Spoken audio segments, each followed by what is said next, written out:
قل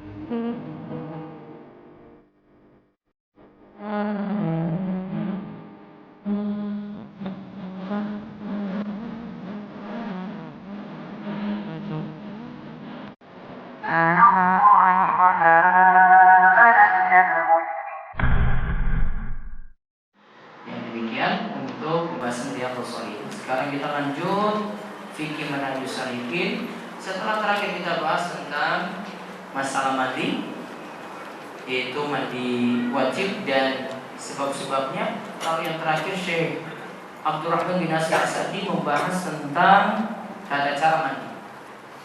Kemarin disebutkan ada untuk sekedar memenuhi fardunya saja, sekedar memenuhi rukun. Kesimpulannya rukun mandi itu ada berapa? 2. 1. Niat.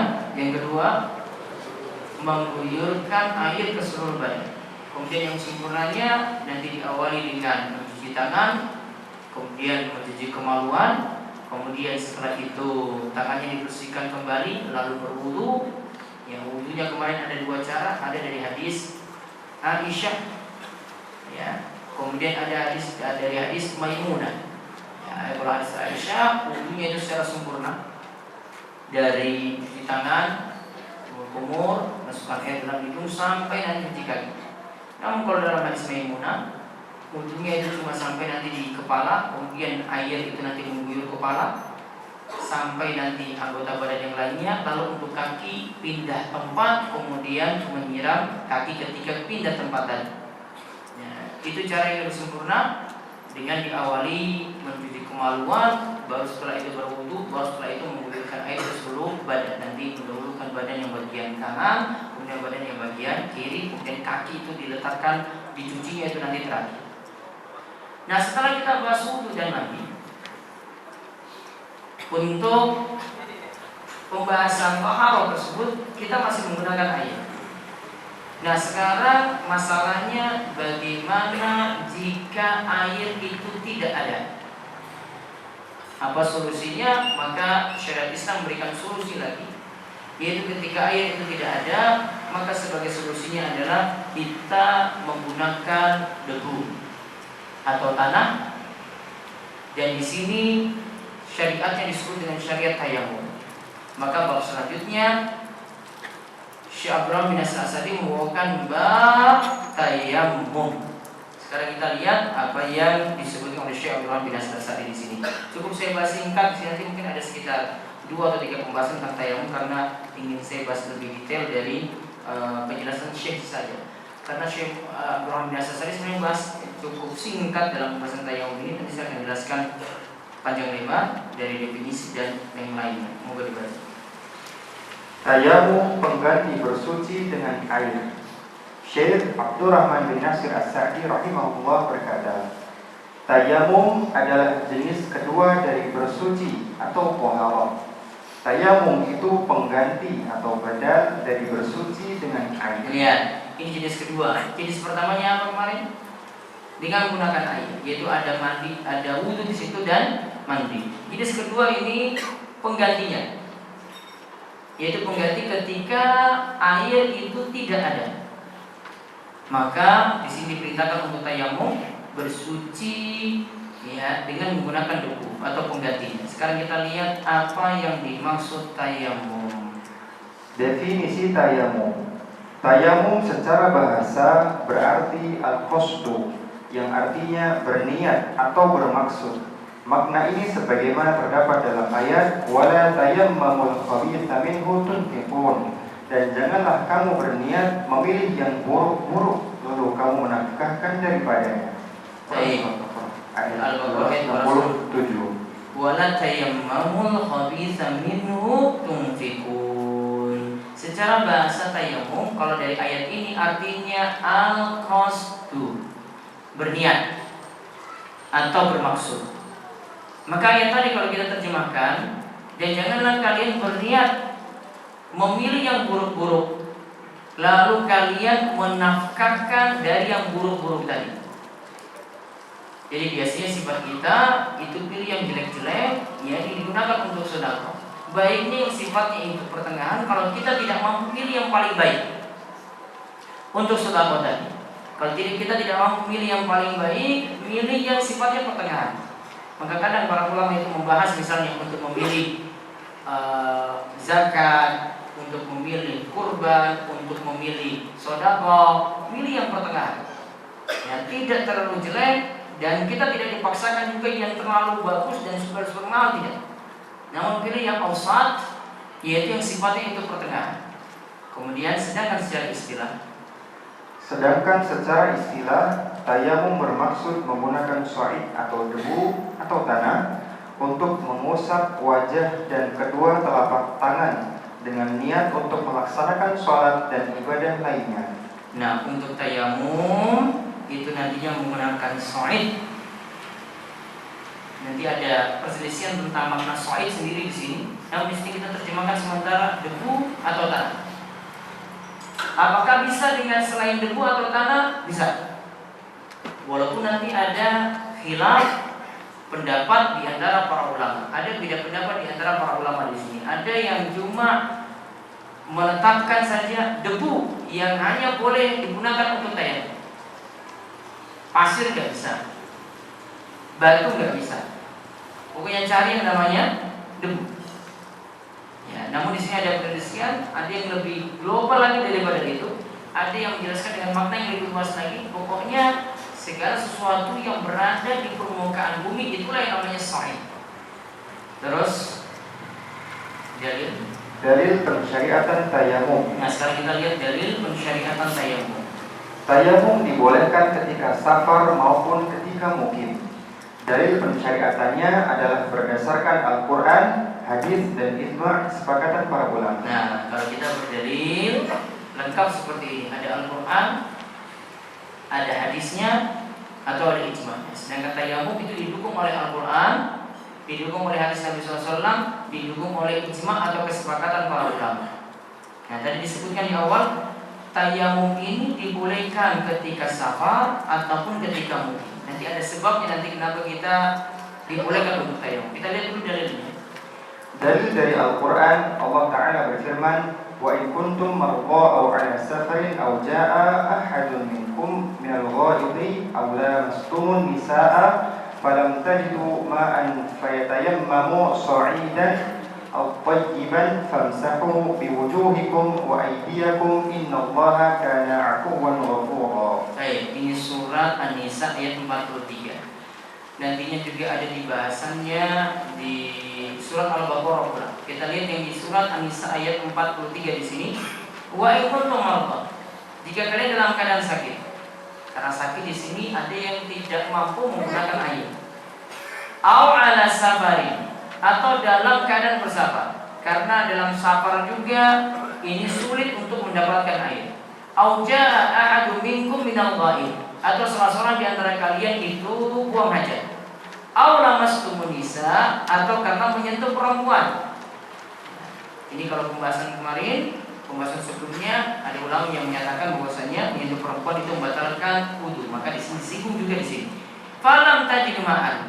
Tadi dalam keadaan tidak bersuci tadi, tidak mendapati air, fatayammamu sa'idan thayyiban, maka bertayamumlah dengan sa'id yang thayyib, yaitu dengan debu yang thayyib. Thayyib di sini maksudnya suci.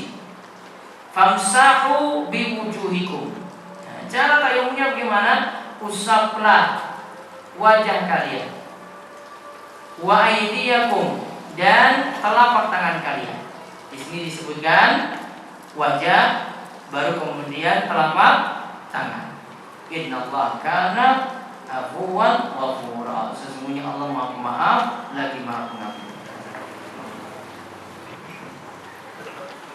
Begitu pula firman Allah Ta'ala, falam tajidu ma'an fatayammamu sa'idan thayyiban famsahu biwujuhikum wa aydiyakum minhu. Lalu kamu tidak memperoleh air, maka bertayamumlah dengan tanah yang baik atau bersih. Sapulah mukamu dan tanganmu dengan tanah itu. Ya, di sini sudah dijelaskan pula tentang cara dan juga sebabnya. Lalu kamu tidak memperoleh air, falam tajidu ma'an fatayammamu, maka hendaklah tayamum Dengan apa? Sha'idan thayyiban, dengan menggunakan debu yang suci. Dan ingat, debu di sini yang kita rasakan itu debu. Kalau sesuatu tidak ada debu, misalnya saya usap-usap sini, ini taplak di sini, nggak ada debu sama sekali dipegang, ya. Nggak usah pakai perkiraan, oh ini secara mikro ini terlihat. Nanti kita butuh mikroskop lagi untuk memandangi. Cukup dengan kasat mata saja. Karena ada yang terlalu pikirannya terlalu ini lah. Nanti ada ukuran mikronya, ini ukuran nanonya di sini ada debu juga. Terlalu ini sekali. Apa yang dilihat yaitu dengan debu ya di sini, dengan debu yang kita nampak kasat mata, nggak usah pakai alat bantu. Sama kayak aku mau pakai mikroskop lagi kemudian lihat debunya yang ada benar-benar nyata atau enggak. Kita kan butuh sesuatu yang kita rasakan langsung. Berarti langsung kita lihat, oh ini debu, sudah. Ini yang kita pakai. Ya, kalau tidak ada debu enggak. Ini kalau kita bahas debu tadi. Berarti kalau sini bersih ya sudah. Ini enggak ada pasir juga, enggak ada rasa di sini. Ini juga sama. Ya, sama juga kalau di kaca juga itu kalau enggak ada ya berarti itu bukan sesuatu yang kita gunakan untuk tayammum. Cari yang ada debunya. Lalu famsahu, usaplah. Berarti usap, ada sesuatu yang kita rasakan debu di sini. Nanti kalau kita usap muka, usaplah muka kalian, wajah kalian, wa aydiyakum min, dan telapak tangan kalian. Aidi di sini pengertiannya adalah telapak tangan. Walaupun dalam sebagian pendapat ulama seperti mazhab Syafi'i katakan yang diusap saat tayammum dari tangan sampai siku. Disamakan seperti ayat yang ada pada wudu. Ada penjelasan tentang wudu, ayat yang menjelaskan tentang wudu. Pemahamannya karena ayat ini masih mutlak dibawa kepada yang muqayyad yang ada pada ayat wudu, yang di situ sudah diberikan batasan sampai siku. Namun yang tepat dilihat dari tekstual ayat ini, juga dari praktek langsung dari Nabi SAW, bahwasanya yang diusap itu hanya telapak tangan saja. Jadi sampai pergelangan tangan ini tidak sampai siku. Jadi di sini sudah dapat sebabnya, tidak ada air. Kemudian apa yang digunakan yaitu debu. Ya, debu yang kita lihat dengan kasat mata, yang kita bisa rasakan juga pada tangan kita, oh ini debu. Kemudian sudah disebutkan tata caranya juga di sini. Nah, kemudian dari hadis. Dalil dari hadis yaitu sabda Nabi sallallahu alaihi wasallam, "Wa juli'at liyal ardu masjidan wa tahuran." Dianugerahkan untukku tanah sebagai masjid atau tempat sholat dan untuk bersuci. Dianugerahkan untukku tanah sebagai masjid, yaitu tanah di muka bumi ini boleh digunakan untuk sholat. Tanah apapun di muka bumi ini boleh digunakan untuk sholat. Mau dalam masjid ini, di kos-kosan, di rumah, boleh tempat-tempat itu digunakan untuk sholat. Kecuali di mana? Apa? Hammam, tempat pemandian, dan di kuburan. Satu lagi adalah yang ketiga, tempat mendorongnya unta. Sebagaimana dulu pernah kita sebut tentang pembahasan pembahasan tentang kaitannya dengan unta, yaitu ketika makan daging unta membatalkan wudu. Ya, disebutkan juga disinggung juga tentang sholat di tempat menurunnya unta. Ketika itu bilang juga oleh Nabi SAW, karena biasanya unta itu memberikan was-was, sehingga Nabi SAW mengistilahkan untuk unta juga disebut juga dengan syaitan, karena sifat yang sama memberikan was-was juga pada manusia saat sholat, sama seperti setan memberikan was-was seperti itu. Kemudian di sini katakan wa tahura, bumi ini yaitu tanah-tanah yang ada boleh dijadikan alat untuk bersuci. Boleh dijadikan alat untuk bersuci. Lalu para ulama pun sepakat.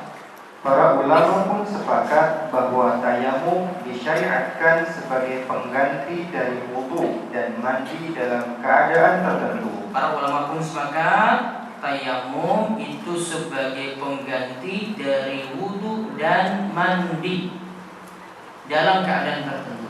Lalu bahasan terakhir, tayamum pengganti bersuci dengan air. Tayamum pengganti bersuci dengan air. Perlu dipahami bahwa tayamum adalah pengganti bersuci dengan air ketika tidak mampu menggunakan air. Dengan tayamum seseorang boleh melakukan berbagai hal yang dibolehkan ketika bersuci dengan air seperti sholat, tawaf, membaca Al-Quran dan selain itu. Karena Allah Ta'ala telah menjadikan debu atau segala hal di permukaan bumi itu suci dan mensucikan sebagaimana air pun demikian.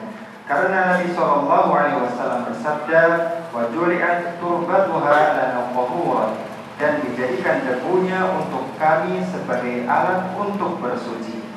Bagaimana menumbuhkan hati ketika orang-orang di sekitar berkata bahwa zaman sekarang susah untuk terlepas 100% dari maksiat, dari riba, dari ikhtilaf dan sebagainya. Dan bagaimana seharusnya kita bersikap jika memang lingkungan didominasi maksiat? Dekati yang sempurna. Kalau tidak mampu melakukan yang sempurna, yang ideal, maka dekati yang ideal. Jadi bukan anggapannya kita sekarang maksiat saja karena sulit untuk menghindarinya, tidak. Kalau tidak mampu mendekati, kalau tidak mampu melakukan yang ideal, minimal mendekati yang ideal. Sebagaimana kata Nabi SAW, Inna dina yusr wa syaddat dina illa ghalaba. Sesungguhnya agama itu mudah. Dan kalau kita mempersulit-sulit diri, maka kita sendiri akan kalah. Dan dalam riwayat yang lain ditambahkan dalam kalimat ini bahwasanya wasaddidu wa qaribu. Ini lafaz yang lainnya, wasaddidu wa qaribu. Lakukanlah saddid yang sempurna. Kalau tidak mampu qaribu, yaitu lakukan mendekati yang sempurna tadi. Kalau tidak bisa yang ideal, lakukan yang mendekati ideal. Maka kalau di sini kita sulit untuk mempraktekkan seluruhnya, ikhtilaf kita tidak bisa mempraktekkan 100%, ya jangan dekat-dekati itu, atau minimal kita tidak lakukan yang membuat kita terjerumus parah dalam ikhtilaf dan macam-macam maksiat yang tadi disebutkan. Jadi kalau tidak mampu sempurna, lakukan yang mendekati sempurna. Apakah ketika telunjuk diangkat saat tasyahud, posisi mata harus memandang telunjuk? Iya, posisi pandangan itu tidak lebih dari telunjuk tadi. Kalau disebutkan dalam tekstual hadis seperti itu. Jadi pandangannya tetap menghadap ke telunjuk tersebut, tidak menghadap ke bagian depan, tidak menghadap ke atas, namun ke arah telunjuknya tadi. Dan tidak mengarah ke tempat sujud, namun ke arah telunjuknya dia pandang. Saya mau bertanya, bagaimana hukumnya dengan berzikir menggunakan tangan kanan dan kiri secara bergantian? Rasul itu menganjurkan untuk kita itu hal yang baik-baik itu gunakan yang kanan. Zikir perkara yang baik atau bukan? Perkara yang baik, maka gunakan yang kanan. Sebagaimana disebutkan oleh Aisyah, Rasulullah SAW itu biasanya yujibut tayammunu fi tana'ulihi wa tawajjulihi wa fi sya'nihi kulli. Rasulullah SAW biasanya pakai sendal dengan yang kanan, menyisir rambut juga dimulai dengan yang kanan. Dan juga untuk bersucinya juga belum mulai dengan yang kanan. Sama juga untuk perkara yang baik-baik, beliau itu dahulukan yang kanan. Maka dahulukan ini untuk perkara yang baik-baik. Dan zikir itu untuk tangan kanan tugasnya, bukan tangan kiri. Tangan kiri disimpan. Tangan kiri ini untuk urusan yang kotor-kotor, bukan untuk urusan berzikir. Jadi tidak tepat kalau dua tangan ini digunakan sekaligus untuk berzikir. Itu subhanallah, subhanallah, subhanallah. Tangan kanan saja digunakan, tidak dua-dua tangan. Istri selesai haid, terus mandi wajib. Kemudian suami mengajak jima atau hubungan intim. Setelah esoknya ternyata masih ada sisa flek. Bagaimana hukumnya? Kalau flek ini bersambung tadi dengan masa haidnya, maka dianggap haid. Namun kalau sudah yakin ketika malamnya misalnya, yakin itu haidnya berhenti, maka dihukumi selesai. Kalau keesokan harinya berarti dihukumi haid lagi. Insya Allah nanti setelah pembahasan tayamum ini akan kita jumpai pembahasan haid secara lebih detail.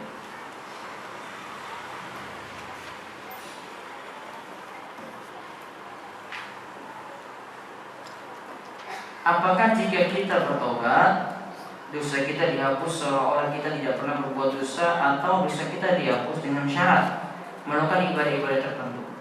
Yang jelas kalau orang itu bertobat dan Allah itu memaafkan kesalahannya, maka dosanya itu dianggap tidak ada. Kata Nabi SAW, "Man taba minadz dzambi kaman la dzamba lahu." Siapa yang bertobat dari dosa seperti tidak pernah berbuat dosa itu sama sekali. Dia bertobat dari zina, maka kalau tobatnya itu nasuha, maka dianggap tidak melakukan zina itu sama sekali.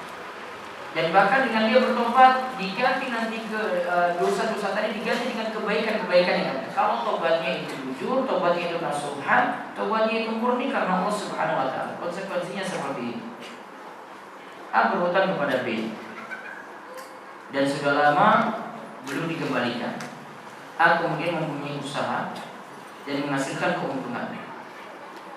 Mereka kemudian bersepakat pinjaman dari B diubah menjadi saham di perusahaan milik A, sehingga B mendapat penghasilan dari perusahaan. Bolehkah itu dilakukan? Baiknya tidak dilakukan di tengah-tengah seperti ini, karena nanti jadinya adanya dua transaksi dalam satu perjanjian di awal. Karena di sini nanti transaksi yang terjadi ada yang dapat untung, ada di situ juga utang piutang. Padahal konsekuensi dari utang piutang tidak boleh ada untung di situ. Maka Nabi SAW itu pernah melarang, beliau itu melarang salaf wal bay dijadikan dalam satu akad, yaitu ada situ utang piutang, ada situ jual beli. Maka ini baiknya tidak digabungkan, sehingga utang itu baiknya dirampungkan dulu, baru setelah itu buat lagi akad baru untuk membuat perjanjian nanti bisa bagi hasil dengan menanam saham di situ. Wallahu a'lam. Apakah Habib itu termasuk wali Allah? Habib kalau beriman dan bertakwa pada Allah maka dia wali Allah. Karena syarat wali Allah itu Allah Subhanahu wa taala katakan alladzina amanu wa kanu yattaqun. Tidak pandang dari garis keturunan, tidak pandang di sini dia dari dari golongan apa, dari keturunan apa. Namun syaratnya cuma beriman dan bertakwa. Alladzina amanu wa kanu yattaqun, yaitu beriman dan bertakwa pada Allah. Kalau tidak beriman dan bertakwa pada Allah bukan oleh Allah, walaupun keturunannya itu mulia dan nasabnya yang mulia. Ya, nasabnya yang mulia tidak mungkin mengejar amalannya yang lambat. Nabi SAW katakan, "Wa man batta'a bihi 'amalu lam yusri bihi nasabu." Dan siapa yang telat amalnya terus dia punya nasab yang baik, ya, nasabnya ini, keturunannya ini tidak bisa mengejar lambatnya amalan tadi. Jadi bukan pandang dari keturunan yang sini, namun iman dan takwanya yang kita pandang. Mohon nasihatnya, bagaimana kita seharusnya bersikap saat di kampus. Kasus teman-teman yang sudah ngaji, sikapnya di kampus menjadi kaku. Hal ini memungkinkan saat tugas kelompok yang dalamnya ada ikhwan dan akhwatnya. Mohon nasihatnya Ustaz. Yang jelas mungkin dia sudah paham hukum, sehingga kalau tahu ini akhwat ya biasa-biasa saja, dia tidak seperti teman-teman yang lainnya yang mau bergaul bebas. Yang sudah ngaji dan pahami temannya seperti itu, ya maklumi saja, dia sudah ngaji jadi paham aturan. Dia paham aturan ini tidak dekat-dekat dengan ini, dia berlaku sepenuhnya saja, dan dia tidak mau dekat-dekat dengan perempuan yang wajar. Sebagaimana juga dia bisa memaklumi, oh ini temannya ini belum ngaji. Ya bergaulnya seperti itu. Sedikit kalau ada laki-laki yang mau nyentuh dia, oh bisa-bisa saja dia. Ya harus dia yang ini juga dia maklumi seperti itu. Mungkin dia tahu, oh ini teman saya ini belum ngaji, macam seperti itu. Dia masih butuh untuk bertahap seperti itu. Ya, orang yang ngaji biasanya paham seperti itu. Maka orang yang belum ngaji atau ada di antara temannya sudah ngaji, maklumi dia seperti itu. Namun ya disarankan di sini tetap ya yang sudah ngaji harus paham kondisi teman. Ya, kita tidak bisa paksakan kondisi kita harus seperti ini. Oh, karena masalahnya dia kuliah atau dia sekolah di suatu lingkungan yang heterogen. Di situ yang bercampur laki-laki dan perempuan. Dia bukan seperti lagi kondisi di Saudi misalnya. Ya di sini laki-laki ya ketemu laki-laki terus. Mungkin kalau ini diperlakukan di sini mungkin laki-lakinya ngomong, wah bosan saya ketemu lanang terus. Jadi kondisi seperti itu. Jadi banyak-banyak maklumi keadaan seperti ini. Yang ngaji nanti banyak maklumi orang yang belum ngaji, yang sudah ngaji juga tahu kondisinya, dia perlakukan seperti apa hukum-hukumnya kan. Ya, sehingga nanti dia pandai-pandai bersikap. Intinya pandai-pandai bersikap lah dalam memahami lingkungan yang heterogen seperti tadi, karena maksudnya dia tinggal atau berada di lingkungan semacam itu. Bagaimana hukum musik yang tidak mengajak kepada perbuatan zina atau perbuatan mungkar lainnya, misal irama ringtone HP atau sound untuk keperluan presentasi, musik-musik untuk belajar atau mengenalkan huruf hijaiyah bagi anak-anak. Kalau disebut haram, bukankah sahabat juga melantunkan syair atau nyanyian sholawat badan? Ini perlu dicek dulu. Kita mau menyatakan sahabat melantunkan sholawat badan. Sholawat badan kayak gimana nih Pak? Kalau al-badru gitu, ya. Dicek dulu riwayatnya seperti apa. Jangan-jangan awal ini dia mengklaim seperti ini, dia tidak mengecek riwayat yang benar seperti apa. Cuma nanti dicek saja. Ya. Inilah gampangannya gini. Kalau itu memang dari Nabi SAW atau itu dari para sahabat, itu akan bertemu riwayat sampai di bawah. Ulama-ulama akan melantunkannya seperti biasa dan mungkin mereka jadikan ini sebagai awal untuk memulai majelis. Ya. Kalau itu memang ada tuntunannya, pasti akan dimulai dibacakan ketika di awal-awal majelis mereka.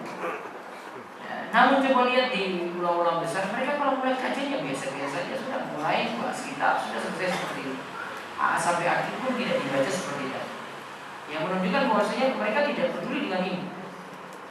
Dan kalau mau dicek dari riwayatnya silahkan dicek. Tanya kepada ulama-ulama yang pakar hadis dalam masalah ini, mereka tidak akan menyebutkan ini riwayat yang sahih.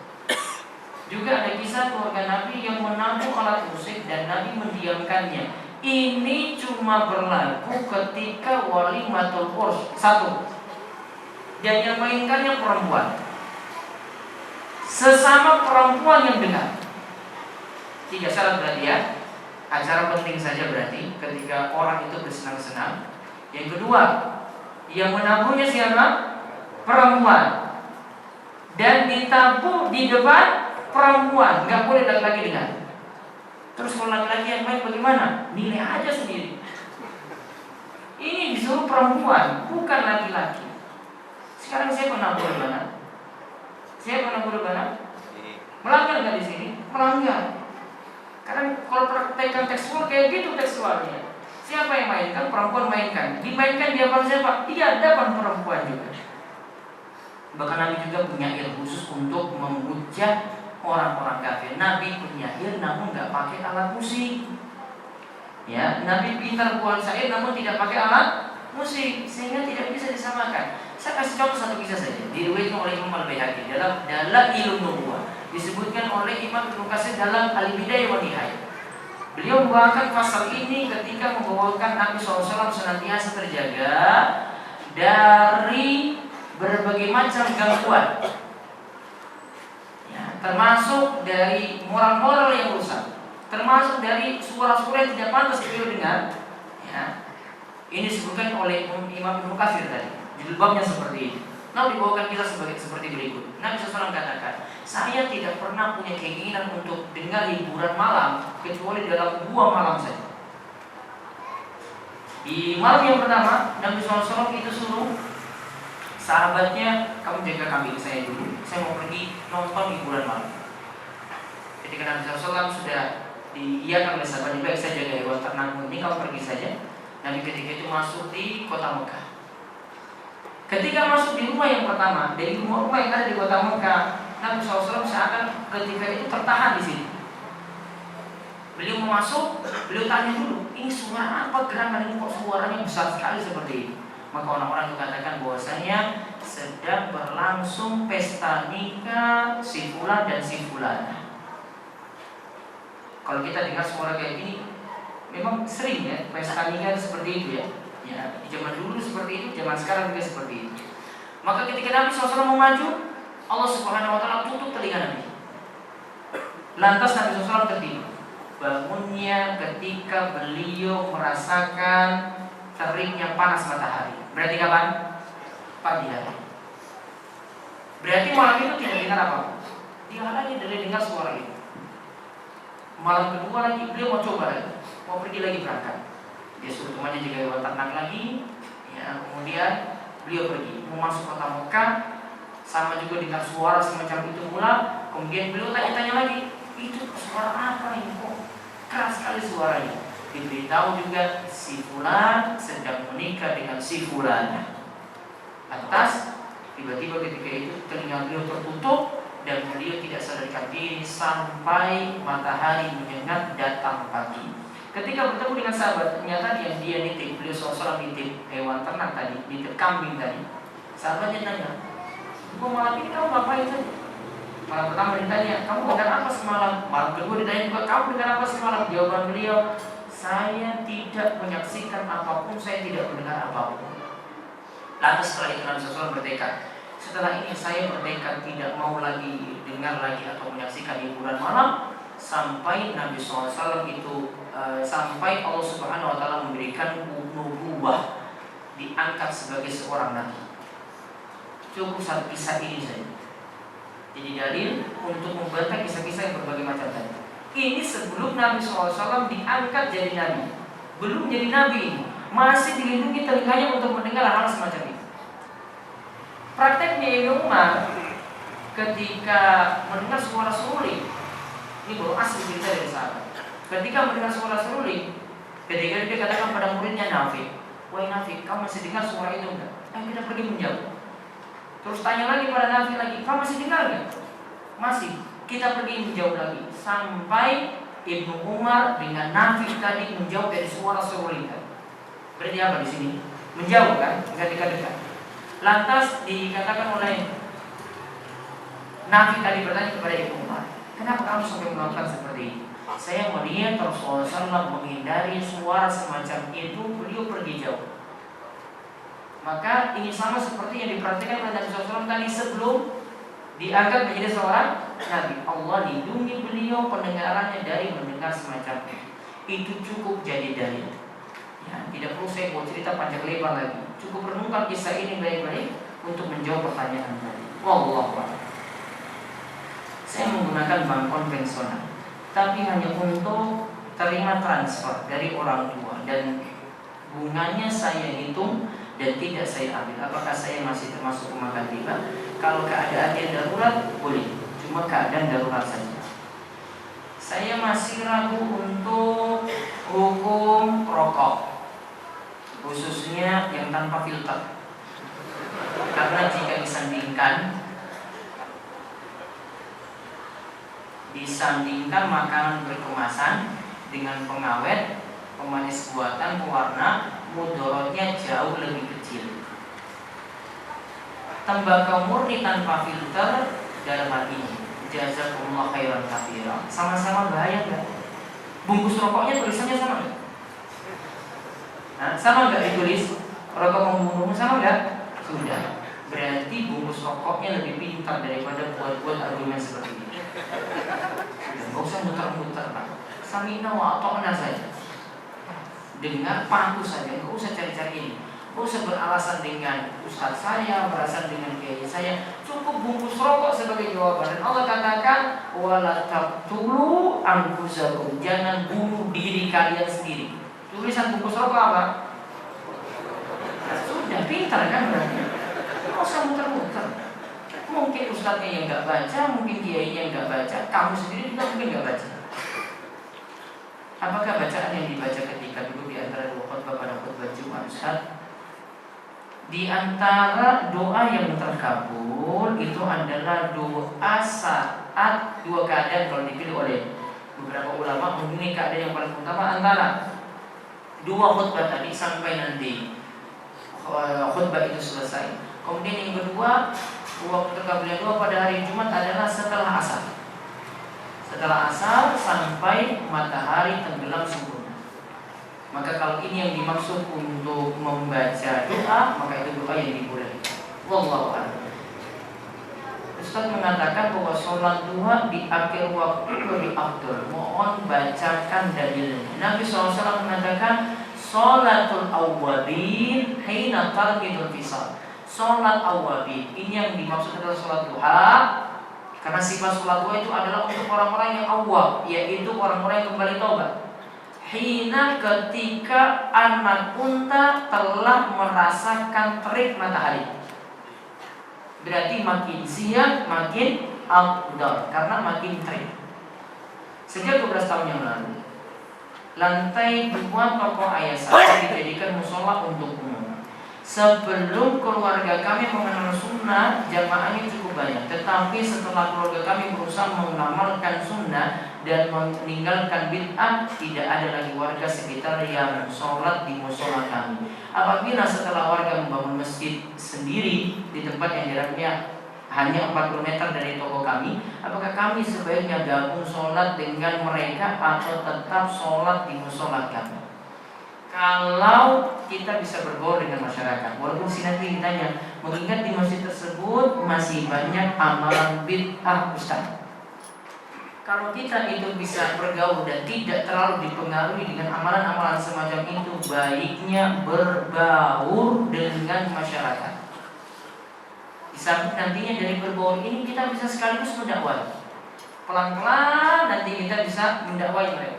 Kalau dengan niatan seperti itu, mudah-mudahan dengan kita terus belajar dan tahu cara bersikap dan tahu cara mendakwai dengan baik, mudah-mudahan dengan makin bergaul nanti masyarakat itu bisa berubah.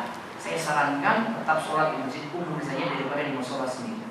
Apa hukum melihat wajah guru wanita apalagi yang tidak berkerudung ketika menyimak pelajaran umum seperti fisika, kimia dan lain-lain? Karena kalau menyimak sambil menundukkan kepala, pelajarannya susah masuk.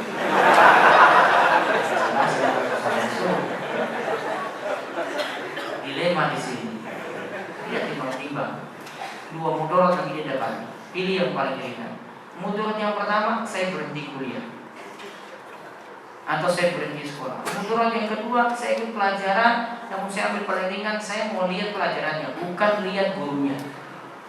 Kalau dia pilih di sini, kalau dapatin 2 mudarat, maka pilih akhafu dororain. Milih mudarat yang paling ringan. Kalau dia pilih mudarat paling ringan, berarti dia pentingkan pelajarannya saja. Ya, dia pentingkan pelajarannya. Karena nggak mungkin dia memilih saya keluar dari sini. Ya, dilimanya dia bisa lagi nanti masalahnya ini besar. Masalahnya nanti hadapan dengan orang tua langsung. Seperti itu masalahnya. Jadi pilih mudarat yang paling ringan. Bagaimana jika Anda mengamalkan hadis yang pertama di awal tadi, yaitu bertasbih dan seterusnya dengan lafaz tambahan adalah khalqi fis sama yang kemarin hadis yang kemarin dengan lafaz subhanallah saja. Intinya lafaz yang kemarin bacaan zikirnya boleh diamalkan, riwayatnya sahih, boleh diamalkan. Mohon maaf jika di luar topik. Saya ikhwan yang alhamdulillah istiqomah sholat jamaah di masjid. Namun sejujurnya saya merasa lebih khusyuk sholat sendirian di rumah, karena saya bisa perlahan membaca dan meresapi bacaan sholat saya. Sedangkan di masjid kadang bacaan imam cepat. Dan mohon maaf, di Jogja ini banyak masjid yang lebih mementingkan umur daripada kualitas bacaan imam. Dan banyak anak kecil yang ribut. Manakah yang lebih baik Ustaz? Sholat khusyuk sendirian atau sholat jamaah tapi kurang khusyuk? Jika sholat jamaah tetap lebih baik, mohon tipsnya agar bisa khusyuk seperti ketika sholat sendirian tadi. Saran saya yang pertama, mungkin antum di masjid umum ini gak dapat di masjid pokok. Saran saya mendingan pindah kos-kosan saja. Itu lebih aman. Mungkin dia dapat di sebelah timur sana lah ya, banyak-banyak masalah biasanya. Di samping antum sulit jaga mata, di samping juga antum sulit dapat imam yang bagus di sini. Ya, lingkungan yang mungkin kurang bagus seperti itu, dapat imam juga seperti tadi. Saya sarankan coba nanti ini saya yakin ada kos. Ya, kalau memang kosnya di situ, mendingan pindah saja walaupun kampusnya jauh. Ya, walaupun kampusnya jauh. Milih ke lingkungan yang lebih baik sehingga nanti sholat juga dapat seperti itu.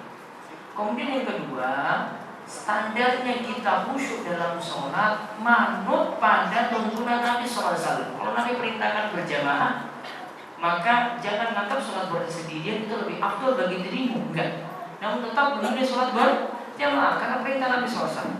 Ya, tadi resikonya memang dia dapat iman seperti itu, namun konsekuensinya seperti kalau antum belum dapat masjid yang bagus untuk antum itu sholat. Maka saran saya coba praktekkan dulu. Saran yang pertama, coba pindah kos saja. Kalau mau pindah saat ini, walaupun mungkin berkorban sekian rupiah, mudah-mudahan Allah ganti dengan yang lebih baik. Saya fotografer amatir, apa hukumnya ikut lomba fotografi atau semacamnya, tetapi disponsori oleh bank konvensional yang berkutat dengan uang ribawi? Saran saya mendingan tidak ikut, apalagi antum masih amatiran juga.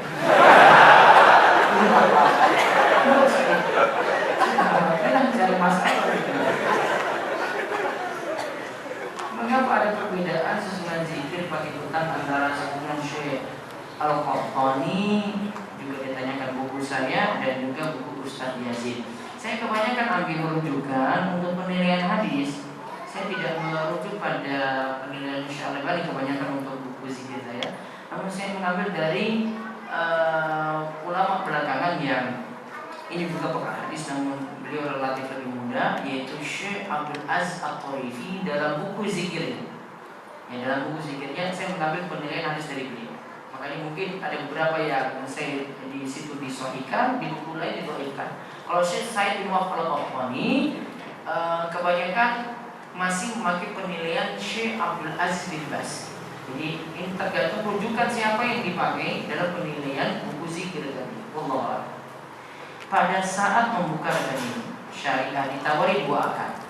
Uang saya hanya disimpan saja, hanya dipotong biaya 3 bulan. Atau uang saya akan dipakai bank untuk investasi. Saran saya pilih yang pertama. Kalau di bank syariah ini ada istilah untuk akad yang pertama ini cuma nitip saja, cuma dipotong nanti untuk biaya administrasi. Akadnya namanya wadiah. Daripada antum memilih mudharabah, lebih aman memilih wadiah. Wadiah itu gampangannya istilahnya nitip tanpa ada tambahan apa-apa. Yang ada cuma dipotong. Berarti berkurang terus, namun tidak ada tambahan apa-apa. Itu lebih aman daripada antum dapat tambahan. Resikonya lebih besar. Apakah air yang digunakan untuk mandi wajib seperti dan junub itu harus air suci seperti air wudu, ataukah boleh memakai air mustakmal? Karena ketika kita memakai wadah misalnya, ember misalnya, pastilah air yang di ember tersebut akan menjadi air mustakmal. Dan juga ketika udara dingin kita juga masak air dan sebaliknya. Intinya ditanyakan bolehkah menggunakan air panas untuk mandi junub? Yang kedua, bolehkah menggunakan air mustakmal?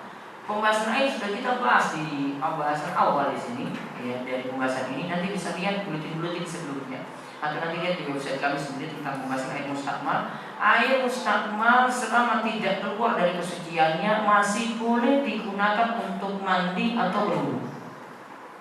Di antara dalilnya, Nabi SAW itu pernah mandi bareng Maimunah, dan ketika itu digunakan satu wadah. Berarti nanti ada bekas mandi dari Nabi SAW itu jatuh di situ, lalu dipakai Maimunah, atau bekas mandi dari Maimunah jatuh di situ dipakai oleh Nabi SAW.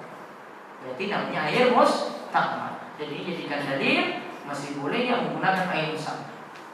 Kemudian yang kedua di sini, air yang dimasak tadi dalam keadaan panas tetap masih boleh digunakan untuk mandi atau boleh digunakan untuk berwudu. Diwasanya sebagian ikhwan memilih-milih ustaz atau guru hanya berdasarkan cara menyampaikan atau retorika dakwah. Mereka meninggalkan ustaz tertentu yang menurut mereka tidak bagus cara menyampaikannya atau tidak bagus retorika dakwahnya. Padahal ustaz tersebut masih dalam satu manhaj yang lurus. Mohon nasihatnya ustaz, apa hikmah dari memiliki banyak guru? Memiliki banyak guru lebih bagus. Antum milih yang penyampaiannya biasa dan cara penyampaiannya itu bagus, atau milih dari cara penyajiannya yang dia menyampaikan kadang dengan tematik, kadang dengan kitab. Memiliki banyak guru itu lebih bagus. Di antaranya manfaatnya satu, kita tidak monoton dengan satu pendapat. Dua, kita tidak menganggap ustadz kita saja yang benar, ya, sehingga masih menganggap pendapat yang lain. Tiga, akan berbaur juga dengan jamaah yang lain, bukan jamaah di satu majelis pengajian saja. Namun ingat, standarnya di sini, lihat bagaimanakah metode dari pengajar tersebut dalam berpendapat atau dalam beragama. Kalau dalam berpendapat atau dalam beragama misalnya, dia mengumumkan suatu pendapat yang ini pendapat yang aneh, atau dari sisi akidahnya ini bertentangan dengan apa yang disampaikan oleh para ulama mazhab, maka ini bisa jadi satu alasan kita tidak berguru dari guru semacam itu. Dan coba nanti diperhatikan dalil yang digunakan bagaimana, pas atau tidak. Jangan cuma sekedar berdalil. Kemudian dari dalil ini dia gunakan pendapat ulama siapa? Ya, dia menggunakan pendapat ulama siapa? Dan coba nanti dia juga rujukan yang digunakan kitab yang dia pakai ini dari kitab-kitab yang muktabar yang para ulama sudah rekomendasikan ataukah belum. Nah itu di antara kiat-kiat untuk memilih guru. Namun saran saya jangan sebagai standar cara penyampaian saja, namun kadang kita itu butuh belajar sistematik. Ya. Maka kalau lihat ada seorang guru yang belajarnya itu sistematik, misalnya dari pembahasan awal sampai pembahasan akhir berturut-turut seperti itu, maka ini lebih bagus dan itu lebih menanamkan ilmu kepada kita, ilmu yang baik daripada antum pelajari cuma tematik saja. Antum kalau pelajari cuma tematik saja, ilmunya cuma seputar itu saja, namun tidak punya ilmu yang pokok, ilmu yang dasar dari awal sampai akhir. Dan bagusnya belajar dari guru itu yang biasanya menyelesaikan kitab. Ya, tadi dia menyelesaikan kitab, dia konsekuen dengan jadwal. Tidak banyak kosong, tidak banyak bolos-bolos, dan tidak banyak ketika tidak pokok tiba-tiba kosong seperti itu. Karena ilmu akan putus begitu saja. Ya, dan Anda tidak serius berarti untuk menyelesaikan kitab. Lihat, pembahasannya dia berturut-turut, terus dia berusaha menyelesaikan sampai akhir. Akhir ini selesai, berganti lagi dengan kitab yang baru lagi, mulai lagi dari awal lagi sampai selesai lagi. Berarti dia istiqomah dan belajar dari guru-guru yang berusaha untuk istiqomah dalam belajar. Apakah sholat Jumat itu minimal harus 40 jamaah? Tidak.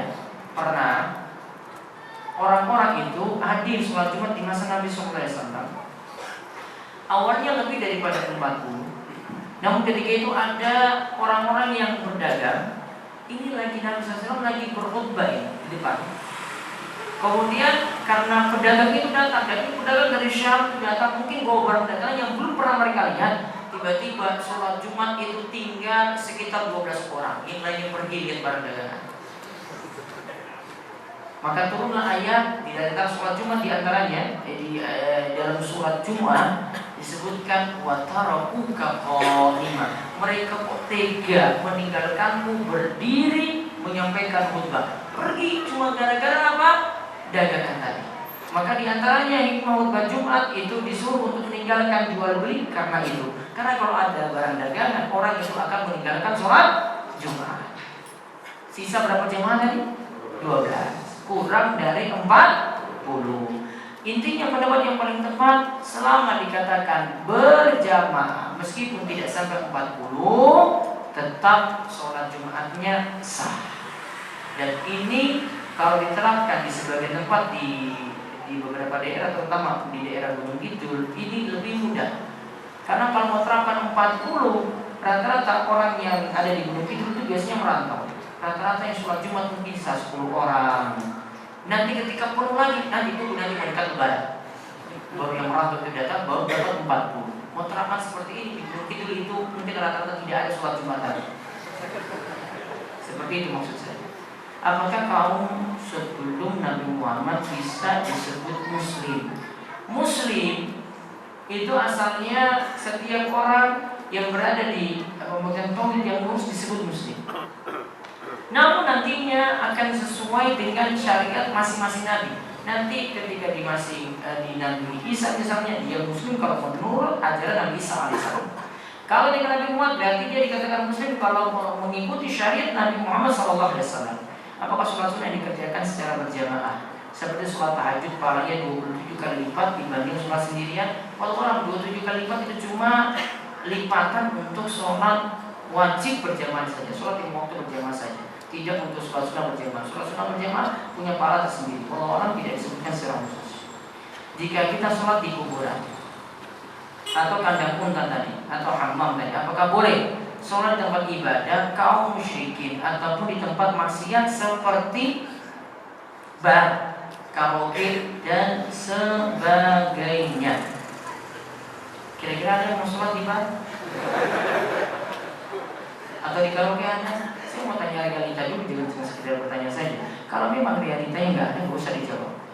Tunggu dia masuk bar dulu atau karaoke, mau sholat situ nanti baru tanya saya lagi. Adapun di sini sholat di tempat orang musyrik, ya, sholat di tempat orang musyrik selama ibadahnya tidak sama dengan ibadah yang dilakukan oleh orang musyrik, masih sah sholat di situ selama tidak ada masjid yang digunakan untuk sholat. Namun kalau ibadahnya itu sama, contoh misalnya di sini ada yang melakukan sembelihan dan ini sembelihan yang dilakukan di tempat orang musyrik juga melakukan sembelihan, tidak boleh. Kenapa demikian? Kalau sama, dituduh nantinya kita juga melakukan kesyirikan yang sama. Maka Allah pernah melarang sholat di masjid Dirar dan memerintahkan sholat di masjid Quba yang usisa ala taqwa, yang dibangun di atas ketakwaan. Kenapa tidak boleh sholat di masjid Dirar? Kita lihat aja, walaupun karena Allah, namun masuk di masjid Dirar, ini masjidnya orang-orang munafik, akan dituduh juga sama. Maka kalau memang dampaknya itu ada sholat di tempat orang musyrik tadi atau di tempat maksiat, dampaknya sama seperti itu, kita kok dituduh juga melakukan kesyirikan dan kemaksiatan yang baiknya tidak dilakukan di situ. Apakah boleh setelah saya sholat jamaah subuh di masjid, saya langsung mengimami sholat subuh istri di rumah? Sholat jamaah subuh di masjid, pulang lagi ditunggu istri sholat jamaah subuh dengan istri di rumah, boleh. Dia cuma mengulangi saja, namanya sholat pengulangan, namanya sholat audah, dia ulangi. Sholat yang pertama dihukumi wajib, sholat yang kedua yang dia ulangi dihukumi sunnah. Bagaimana cara tayamum di atas kendaraan yang tidak memiliki debu dan air? Kalau tidak ada air, berarti gantinya apa? Tayamum, menggunakan debu. Kalau tidak ada debu sama sekali, berarti tidak ada tohar. Toharonya jadi gugur. Pembahasannya insya Allah saya bahas nanti ketika kita membahas debu untuk tayamum. Intinya, kalau mau suruh tayamum, carilah debu di kendaraan tersebut. Kalau tidak ada debu, ya sama sekali clean, bersih, kaca pun nggak ada, kursi pun nggak ada, lantai pun nggak ada debu sama sekali, bersih. Ya, maka berarti tidak ada syariat tayamum juga, tidak ada air, tidak ada tayamum, maka syariat taharah itu jadi gugur, langsung dia melaksanakan ibadah begitu saja. Pembahasannya insya Allah berikut. Bagaimana cara mengamalkan baca la haula wala quwwata illa billah dalam keseharian? Kita baca pada sholat itu ada bacaan la ilaha illallah wahdahu la syarika lahu lahul mulku wa lahul hamdu wa huwa ala kulli syai'in qadir, la haula wala quwwata illa billah, la ilaha illallah wa la na'budu illa iyyah, lahun ni'mah wa lahul fadlu wa lahus sana'ul hasan, la ilaha illallah mukhlishina lahu din wa law karihal kafirun. Coba cari nanti bacaan sholat seperti ini, itu diamalkan. Berarti minimal 5 kali dalam sehari antum sudah baca ini. Apakah ada syarat? Mungkin di waktu tertentu dengan jumlah bacaan tertentu. Tadi cuma baca 1 kali saja setiap pada sholat. Berarti setiap pada sholat antum sudah membaca la haula wala quwwata illa billah. Bagaimana hukumnya berdoa menggunakan dhamir jamak ketika berdoa sendiri secara sholat? Misalnya Rabbana zalamna anfusana wa illam taghfir lana latakunanna minal khasirin, boleh. Apalagi ini dasar dari Al-Qur'an. Sama seperti doa sang penjagat, Rabbana atina fid dunya hasanah wa fil akhirati hasanah wa qina adzabannar. Walaupun itu menggunakan dhamir jamak, tetap masih dibolehkan.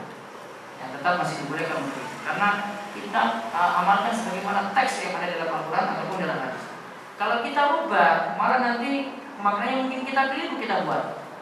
Rabbana atina nanti jadi Robbi atini dan seterusnya. Nanti maknanya jadi berubah dan mungkin bisa salah makna yang kita buat. Wallahu a'lam. Jadi praktekkan seperti yang disebutkan dalam Al-Quran dan hadis saja. Kalau disebutkan jamak domirnya plural, maka amalkan seperti itu. Apa hukum menjual barang-barang yang ada unsur maksiat di dalamnya, seperti bungkus barang yang ada gambar orangnya, gambar wanita cantik di sabun? Apakah kita termasuk orang-orang yang menyebar keburukan dengan itu? Yang jelas biasanya kalau sabun, ya orang itu tujuannya biasanya bukan bungkusnya biasanya. Ya, biasanya memilih sabunnya. Entah apapun itu dia bilang, pokoknya ini sabunnya ini. Buktinya apa? Bungkusnya dia buang. Apa bungkusnya dipajang juga? Kalau bungkusnya dipajang juga, oh berarti antum beli itu gara-gara itu. Nah itu yang berarti masalah. Kalau dia jual, Allah ini masih dapat keringanan untuk kali ini. Apalagi mungkin itu produk-produk yang dia tidak bisa menghapus itu. Mau dihapus juga gambarnya, konsumen karena tanya ini kenapa gambarnya kamu coret? Ini masalah. Intinya di sini tujuannya seperti apa? Kalau memang yang dibutuhkan itu barangnya, kita pahami konsumen memang butuh begitu. Ya maka kita jual seperti itu saja. Wallahu. Namun kalau ada produk yang aman yang bisa digambar seperti itu mungkin lebih baik. Bolehkah kita mengikuti aksi-aksi sembota yang sampai turun ke jalan atau aksi bela kemanusiaan lainnya? Wallahualam amannya. Kalau saran saya itu biasanya mending nggak usah repotkan Pak Polisi. Ya, itu lebih aman di sini.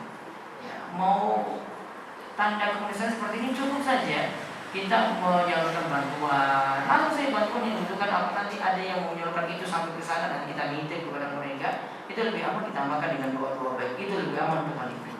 Ada seorang takmir yang mengucapkan salam di mimbar sedangkan kita sedang sholat sunnah, padahal menjawab salam hukumnya wajib. Bagaimana cara menjawab salam tersebut ketika kita sholat sunnah?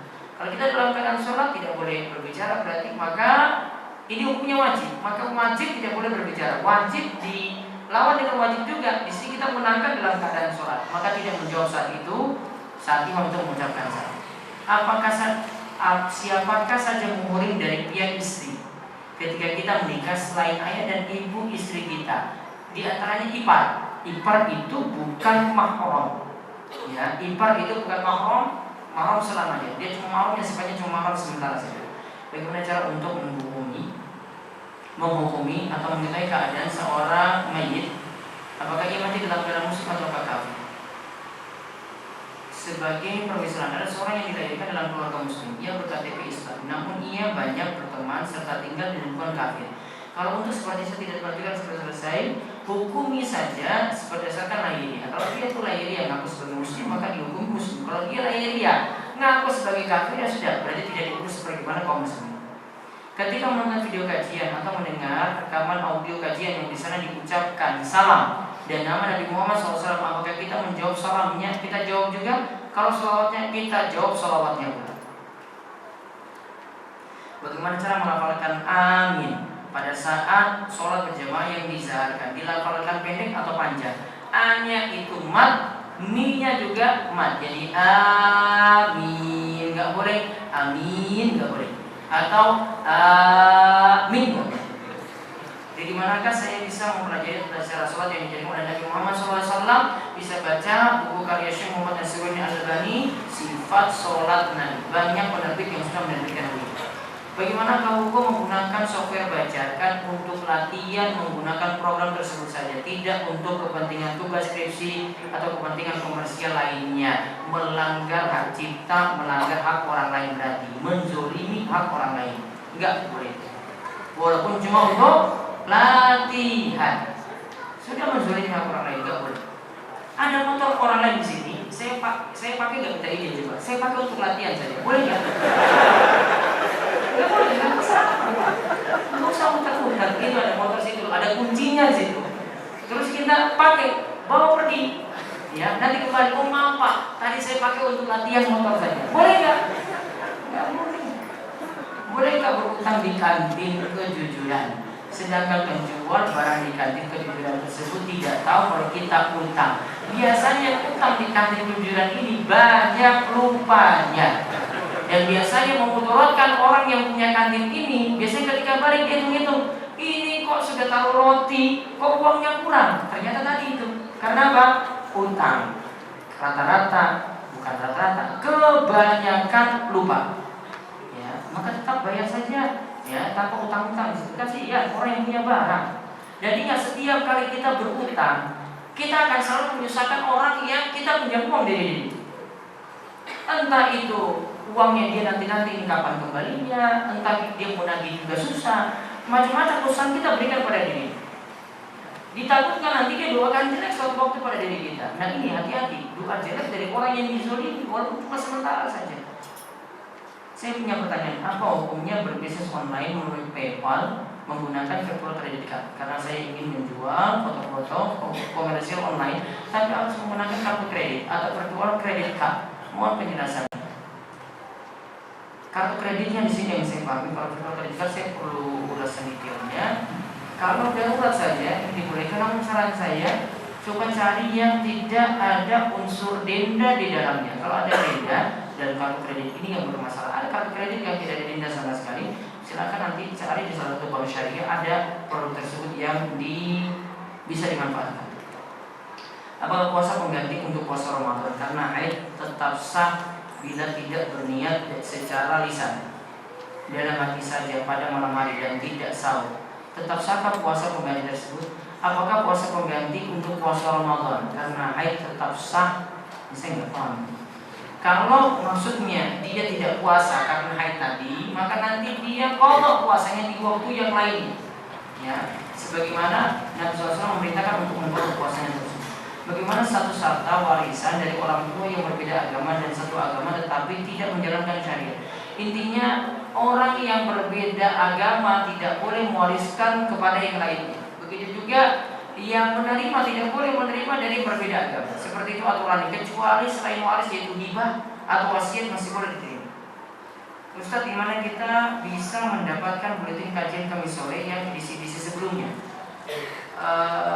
Bisa di website saya ada link kajian ini Manhajus Shalikin, dan sebenarnya itu sudah disertakan buletin.